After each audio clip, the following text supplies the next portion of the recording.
At times it is difficult to distinguish the difference between pyromania and experimentation in childhood, because both involve pleasure from the fire. Most studied cases of pyromania occur in children and teenagers. Gale 1998. There is a range of causes, but an understanding of the different motives and actions of fire setters can provide a platform for prevention. Common causes of pyromania can be broken down into two main groups: individual and environmental.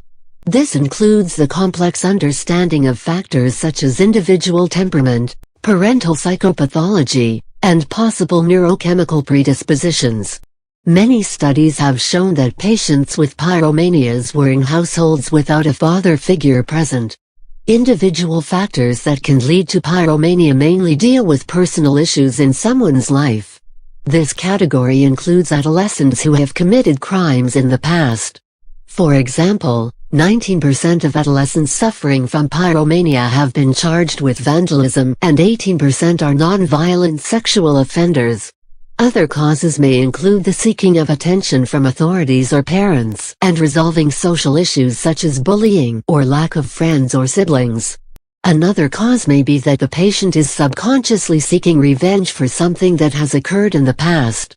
Individuals with pyromania have also been prominent in having antisocial traits.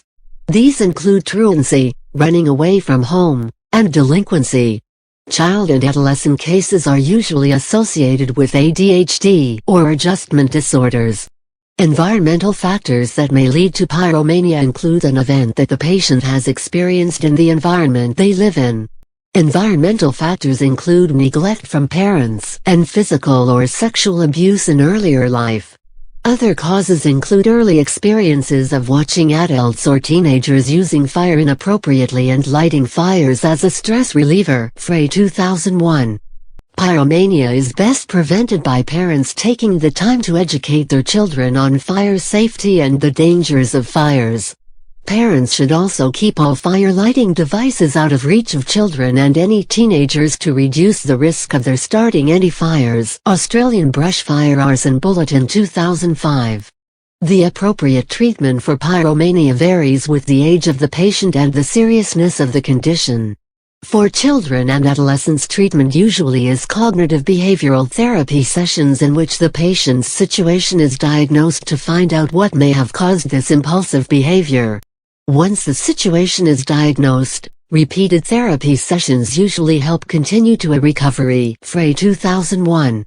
Other important steps must be taken as well with the interventions and the cause of the impulse behavior.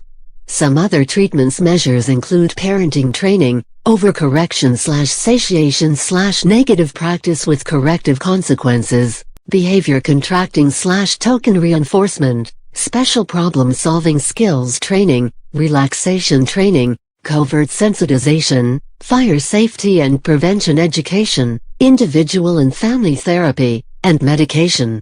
The prognosis for recovery in adolescents and children who suffer from pyromania depends on the environmental or individual factors in play, but is generally positive. Pyromania is generally harder to treat in adults, often due to lack of cooperation by the patient.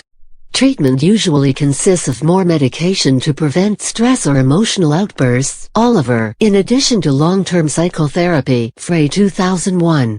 In adults, however, the recovery rate is generally poor, and if an adult does recover, it usually takes a longer period of time. Frey 2001.